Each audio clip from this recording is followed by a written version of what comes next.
Every DD15 has a silent killer, and it's not your bearings, it's not your injectors, it's a pair of small O-rings on the pickup tube that can destroy your entire engine. So this is how it works. Oil sits down here in the oil pan and it gets drawn up through the oil suction manifold suction tube by the oil pump. The oil pump is gear driven, pressurizes the oil, sends it down the pressure tube and up the engine.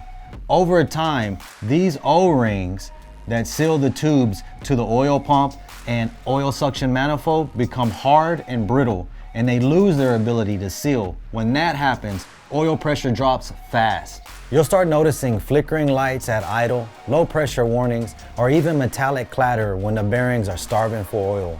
We've had trucks towed in where the driver thought it was just a bad sensor, and then the bottom end was already done. Over time, especially past 600,000 miles, these original O-rings get hard like plastic. They can't seal against the vibration, heat, and crankcase pressure anymore.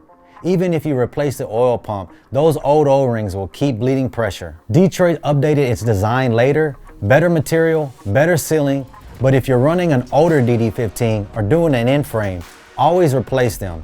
Inspect the pickup tube, the manifold, and the pump bore for wear or pitting.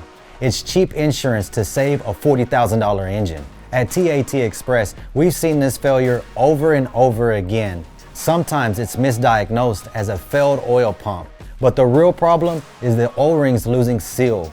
So if you're running a DD15 over 600K, get those seals inspected before your next breakdown. We specialize in heavy-duty diesel diagnostics and repairs right here in Dallas, Texas. If you got a DD15 with low oil pressure, don't guess. Give us a call at 972-225-3017 or visit us at tatexpressinc.com.